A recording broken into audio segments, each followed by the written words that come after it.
and including very, very knowledgeable about these sets of issues. Brian Deese, who's running the National Economic Council, I mean, this is his area, he worked for President Obama on it.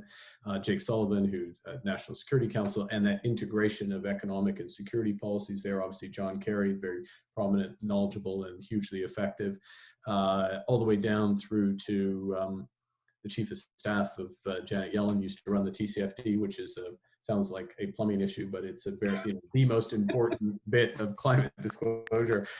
So you've got all of that and huge momentum that comes with it, and an American financial system and business community that was headed in this direction independently because they're more or less global, had been somewhat hamstrung, if not in some cases quite hamstrung, by the previous administration, now unleashed. So all of that is to the good, you know. But I'll be candid as well. I mean, one of the issues of sharp shifts, and anytime you have a country that has a sharp shift in policy based on, you know, a couple of key states, the question becomes: is the consensus forming around those issues? So that you can rely on them, you know, going forward, going over the course of the next decade and beyond.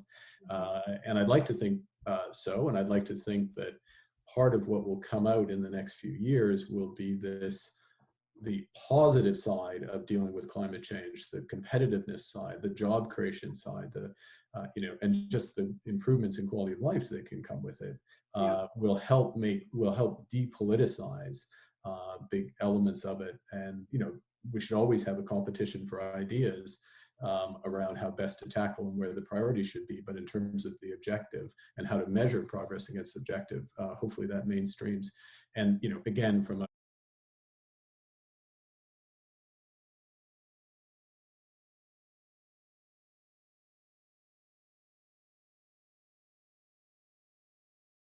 a COP perspective, broader financial perspective, that's what we're trying to do. I mean, it's not a partisan issue.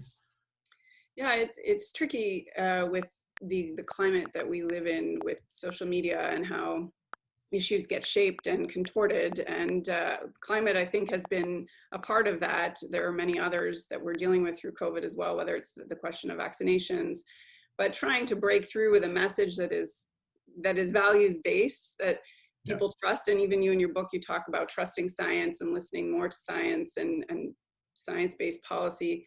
You know, how impactful do you find that churn? Or you've just recently joined Twitter, so maybe you're not in the churn, but it's for those of us who watch, you know, how to, you know, support leaders more in the political space, perhaps, to get into a position where they can make these kinds of decisions and lead on these kinds of issues. It's a big piece of the puzzle. And how do you break through and bring that kind of positive values-based message, which seems to make so much sense to us, but there are people out there who just don't see it that way, and it's reinforced in that.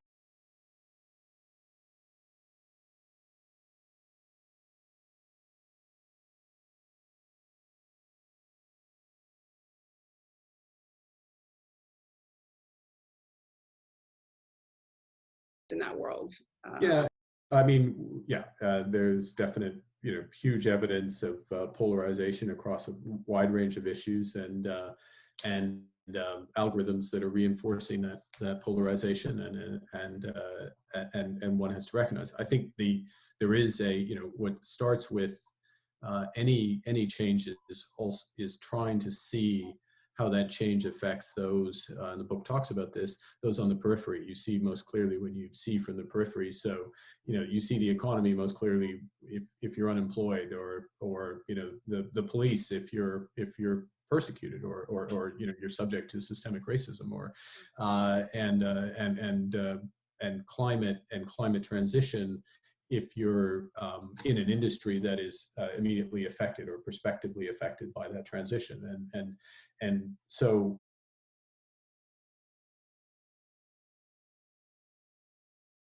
you know, it's easy to say, but to try to look from those perspectives and understand, and then see how what you're doing, you know, addresses the natural concerns that will be there.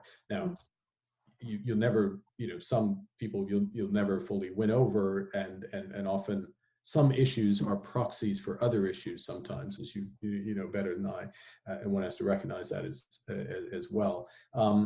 It is important, though, to I think the other thing is on big issues, it's important to go big.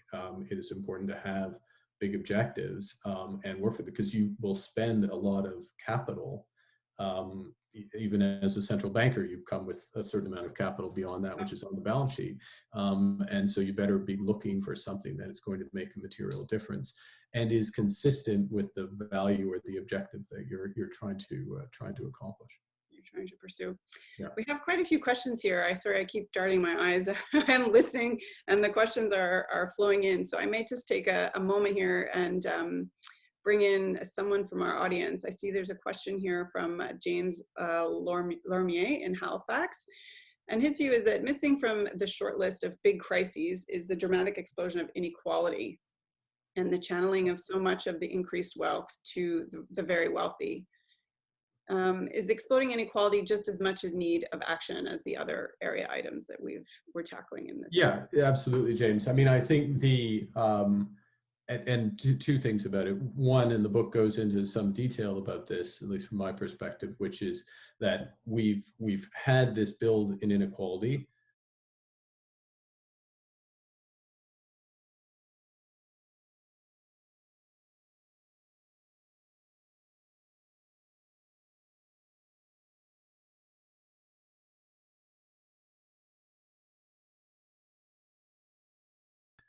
Canada more of in part because of government policy and transfers to individuals, which have helped dampen that relative to other countries, and that is notable. But in general, there are these bigger forces of inequality, partly from globalization, but very importantly from technology. Obviously, and sadly, the COVID crisis has deepened those fissures in our society. We see it, across. Whether it's in terms of gender, in terms of racialized groups, Indigenous Canadians, in terms of the health outcomes and the economic outcomes. There's a material deterioration there, education outcomes across different social strata in the country. So that's been reinforced. And then on top of that, we have the acceleration of a series of new technologies, the application of new technologies from AI through to bioengineering, the nature of work, nature of commerce, all of which, if they're anything like previous big technological periods of technological change, will increase inequality. So there absolutely, I mean, that runs through the book in terms of these are the forces that are there, and what it argues from a position of leadership of companies and investors, but very much countries, is recognize those forces up front and that we're in the midst of them, and lean against them quite deliberately.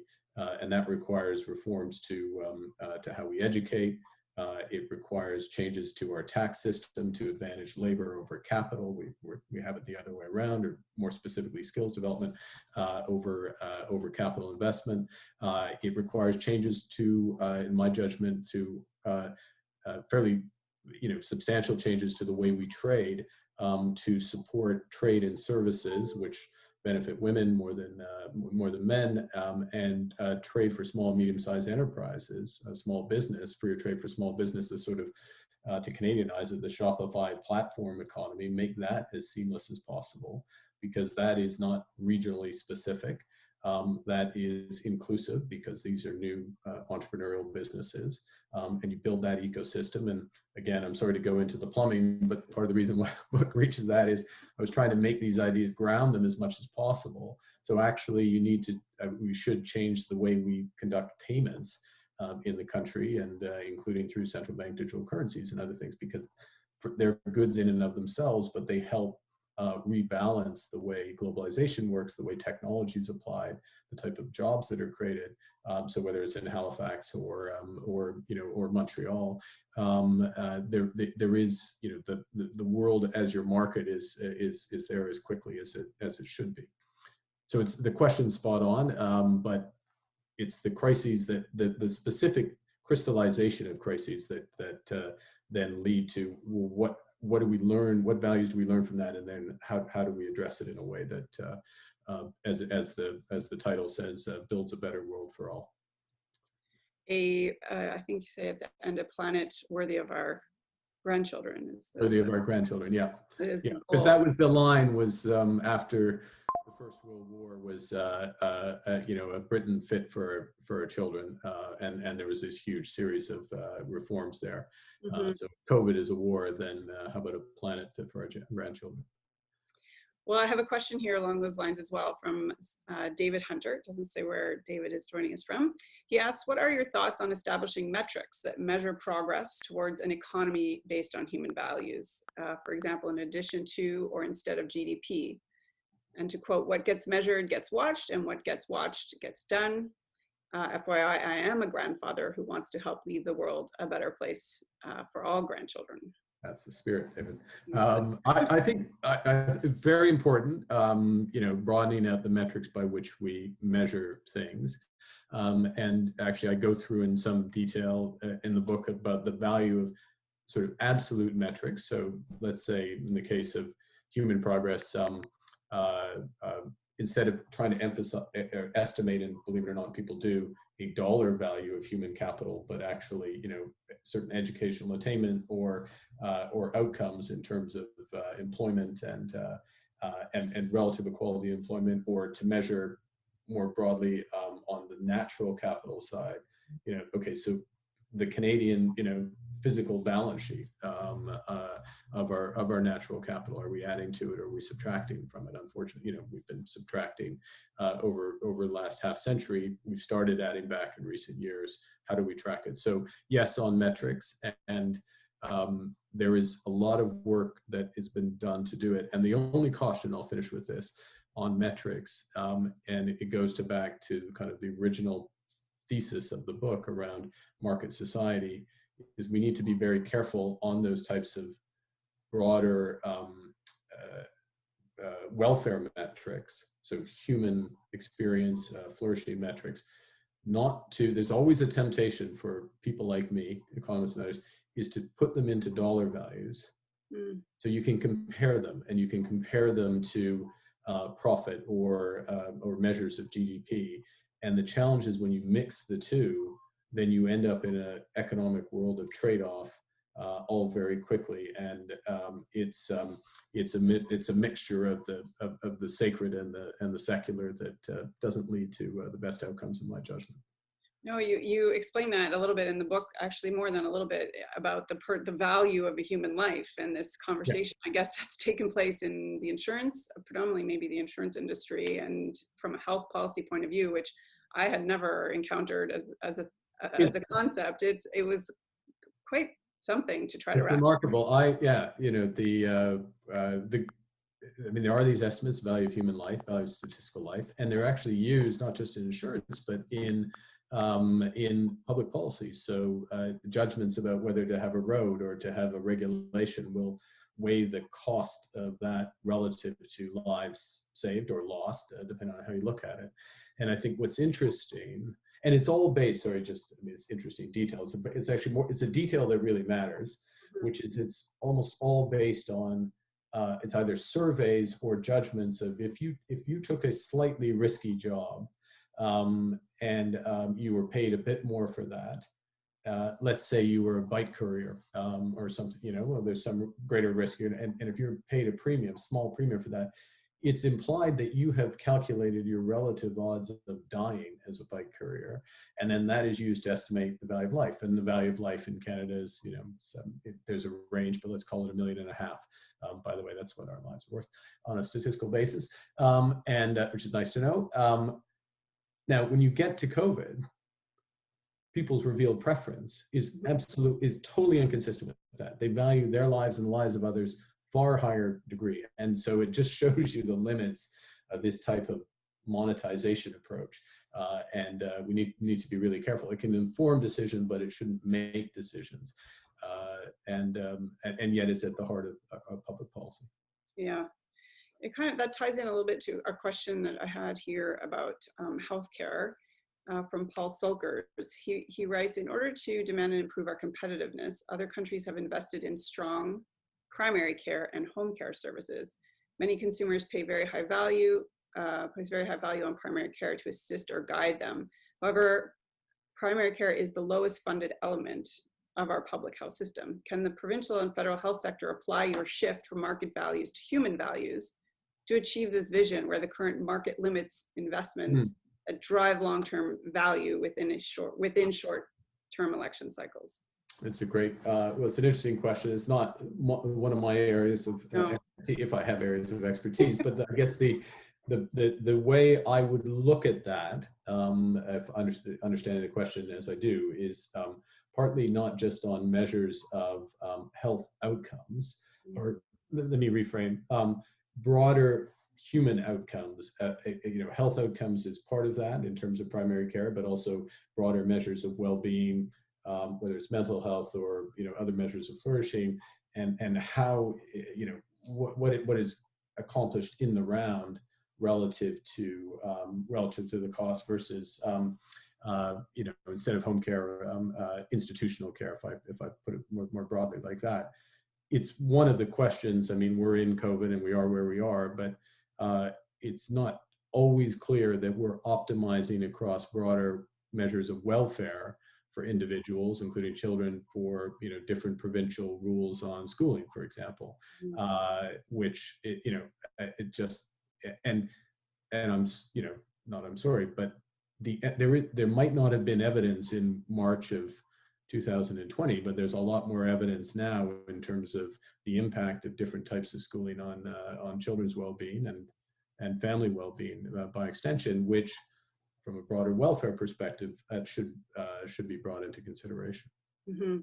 It's the broader conversation about adding more value to these and paying people what they should be earned for these critical roles in our society that have been undervalued. The nurses and the teachers, and for example, people stocking the shelves in our grocery store. And I think that reality has certainly been brought to the fore and come into focus this year, and on how much our day-to-day lives rely on these people showing up for work every day, and how they make everything function and work. Certainly as a parent of 3 school-age children, that came into stark focus in our house. And we're, as you've said as well, like everyone's been in a different boat sort of navigating the same storm. And but this theme of undervaluing the people who really make things function and are so important in our society has really has been accentuated, I would say. And I just 2 quick things on that. I mean, yes, part of that is, and not that you're saying this, but part of it is recognition and valuing people, but part of it also is paying people in a way that for all the states of the world in which they work. So, I mean, it's not like any of our nurses or healthcare professionals are saying, I'll just work at normal times, and then when things get tough, actually I'll step back, but yet they're paid when things are tough as if they're in normal times. Entirely. Same with people stocking our shelves or delivering our packages. Yeah, exactly. We have many more questions. Let's see, they're popping up as we chat. So one question here from Graham.